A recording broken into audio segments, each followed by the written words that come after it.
নমস্কার, কেমন আছেন সবাই? দীপান্বিতার একটি নতুন ব্লগে আপনাদের স্বাগত জানাই। আজ শুক্রবার, ভোর এখন 7টা। সকাল থেকেই উঠে দেখি বাইরেটা কেমন মেঘলা মেঘলা বৃষ্টি বৃষ্টি ওয়েদার। উঠেই আগে ব্রেকফাস্ট করার জন্য চলে আসলাম। তো প্রথমেই 2টো ডিম বয়েল করে নিলাম। দেখুন কাণ্ড, আপনাদের সাথে কথা বলতে বলতে এক গাদা চাট মশলা দিয়ে ফেলেছি। অনেকে বিট নুন দিয়ে দেয়, তবে চাট মশলা যখন কাজ হয়ে যায় তখন আবার আলাদা করে বিট নুন বের করবো কেন? চলুন এবার হাত দিয়ে একটুখানি মিক্সড করে নিতে হবে। পরে যখন গেল একটার মধ্যে এক গাদা। সকালবেলা উঠে ডিম সিদ্ধ কিংবা ডিমের পোচই আমি বেশি প্রেফার করি। এরপর হচ্ছে আমার মেন ব্রেকফাস্ট, যেটা হচ্ছে চা এবং তার সাথে কিছু। মাকে বললাম যাও গিয়ে পাউরুটি নিয়ে এসো। মা আবার ক্রিম পাউরুটি নিয়ে এসছে। বেশ বৃষ্টি বৃষ্টি মেঘলা মেঘলা ঠান্ডা ঠান্ডা ওয়েদারে চা খেতে এবং পাউরুটি খেতে খুবই ভালো লাগবে আজকে মনে হচ্ছে।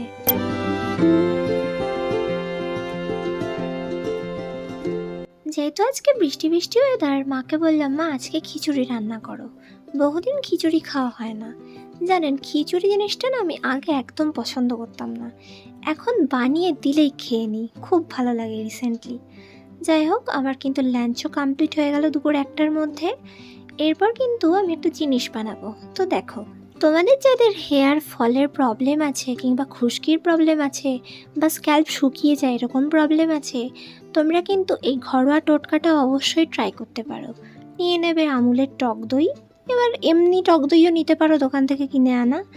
আর এই যে একটু অ্যালোভেরা জেল আর একটু নারকেল তেল, যেটা আপনারা ব্যবহার করেন আপনাদের সুটেবল। আবার নারকেল তেল না যদি ব্যবহার করেন, তাহলে যদি কোনো আমন্ড তেল ব্যবহার করেন সেটা দিলেও চলবে, কোনো সমস্যা নেই।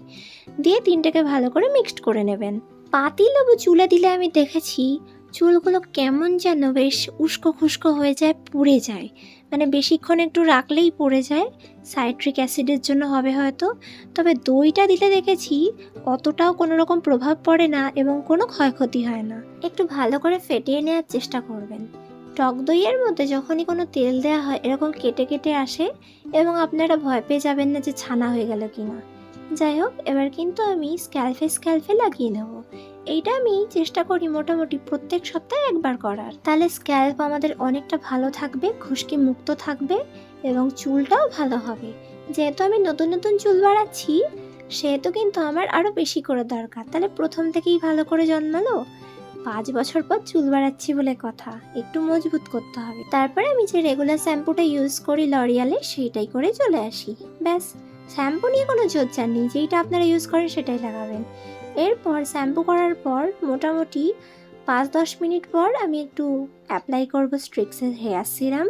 শুধু ওই ট্রিটমেন্টগুলো তো করলে হয় না, তারপরে শ্যাম্পু, কন্ডিশনার, তারপর কিন্তু এই যে সুন্দর করে আবার সিরাম লাগানো, সমস্ত কিছু করতে করতে বহু টাইম কেটে যায়। এইবার চুল বাড়ানোর সিদ্ধান্ত নিলে তো একটু অশান্তি উপভোগ করতেই হবে। আগে এত অশান্তি আমাকে উপভোগ করতে হতো না। সেলুনে যেতাম, জিরো মেরে চলে আসতাম সাইড দিয়ে, আর ওপরে সামান্য কটা চুল থাকতো, ওটা একটু তেল জল শ্যাম্পু দিলেই হয়ে যেত। যাই হোক, কিন্তু এখন আমাকে একটা নতুন যুদ্ধে নামতে হয়েছে, চুলের যত্ন করা আর কি। যাই হোক, তোমরা অনেকে জিজ্ঞেস করেছো যে আমি চুল কতটা বাড়াবো, কি পরে কেটে দেবো কি না। আসলে জানি না, আজকে আমরা জানি না কাল কি হবে। হয়তো আমি কেটে দিতেও পারি, আবার যদি মুড মাইন্ড ভালো থাকে তাহলে আবার বাড়াতেও পারি। আমার মুড মাইন্ডের ওপর ডিপেন্ড করে যে আমি চুল কেমন রাখবো। লোকের কথায় আমার কিছুই যায় আসে না, এবং আমাকে কোনটা সুন্দর তোমাদের লাগছে তাতেও যায় আসে না। আমি যেটাতে কমফোর্টেবল ফিল করব, আমি সেই দিকেই যাব। আমি যেমন থাকতে চাই সেভাবেই আমাকে মানুষ ভালোবাসুক, আমি এটাই চাই। মানুষ আমার রূপের পরিপ্রেক্ষিতে যদি ভালোবাসে, তাহলে সেই ভালোবাসা আমার লাগবে না। যাই হোক, তারপরে আমি ডিউটিতে চলে গেছিলাম সন্ধেবেলায়। ফেরার পথে চলে আসলাম একটু মেডিকেল শপে এবং কিছু পিরিয়ডস পেন কিলার নিয়ে নিলাম। চলুন তাহলে বাড়ি ফিরতে হবে। ভিডিওটা তাহলে এখানেই শেষ করলাম। সকলে ভালো থাকবেন, সুস্থ থাকবেন, সাবধানে থাকবেন, টাটা।